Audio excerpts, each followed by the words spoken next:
Hello, today I will introduce you to the motion matching system, one of the most striking innovation of Unreal Engine 5.4. This system is a revolutionary technology in the world of animation and offers incredible advantages to the developers. So, what is motion matching and why is it so important? Come on, let's take a look at the details of this technology together.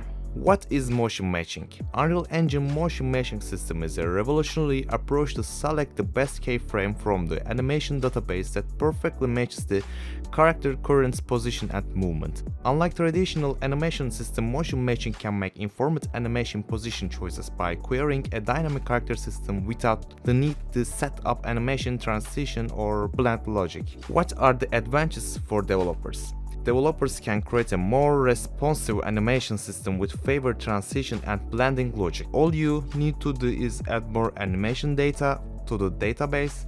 With more animation data, the motion matching node can select from more data without the need for additional transition logic. The motion matching techniques used in the game The Last of Us Part 2. It's a perfect example of this revolution in animation quality. The game uses hundreds of small animation pieces to make the character's movements more realistic and fluid, and these pieces are clearly combined in accordance with the player's momentum.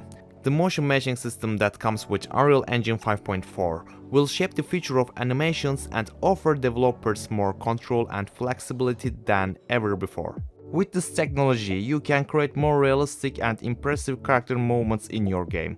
With Unreal Engine 5.4, advanced rig features are added, so you will be able to create much more flexible and detailed rigs. They talked about many new features about Unreal Engine 5.4. But the one that impressed me the most was the motion matching system. That's all, thank you for watching. Don't forget to subscribe to my channel, like the video and comment. See you again in the next video.